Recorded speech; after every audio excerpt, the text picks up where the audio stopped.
Sanata mai wakiltar Kogi ta tsakiya a Majalisar Dattawa Natasha Akpoti-Odwagan, wadda aka dakatar, ta sanar da hukumomi cewa tana shirin komawa majalisa bisa hukuncin kotu da aka yanke kwanan nan. A cikin wata takarda mai taken sanarwar komawa aiki da neman dawo min da 'yan sanda, Sanata Natasha ta ambaci hukuncin da babban kotun tarayya ta yanke.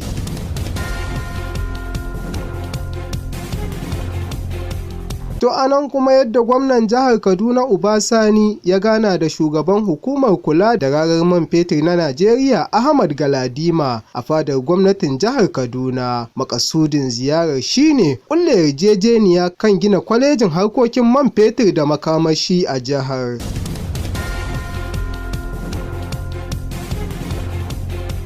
Tsohon sakataren gwamnatin jihar Bauchi kuma ɗan takarar gwamna a ƙarƙashin jam'iyyar PDP a zaben 2023 barista Ibrahim Kashim ya sanar da ficewa daga jam'iyyar. A cikin wata wasiƙa da ya aike wa shugaban jam'iyyar a mazaɓarsa ta Maji Daɗi ranar 21 ga watan Yulin 2025, Kashim ya bayyana cewa ya fice daga PDP amma bai bayyana dalilin ficewarsa ba.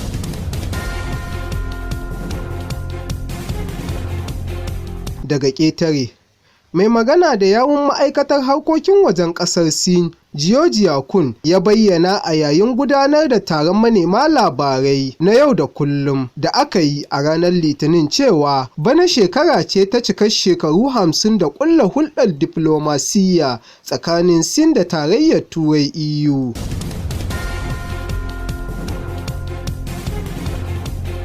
Daga fagen wasanni kuwa, Manchester United na nazarin ɗauko golan Aston Villa Emi Martinez. Luis Diaz na son barin Liverpool, yayin da Manchester City kuma ta sha gaban Newcastle kan James Trafford. Ƙarshen takaitattun labaran kenan.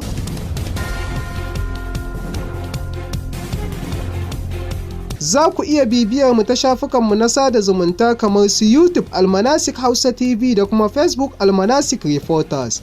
A madadin sashen labarai da al'amuran yau da kullum na Al-Manasik Hausa TV, sunana Umar Ishaq Umar Sharada nake cewa bisalam.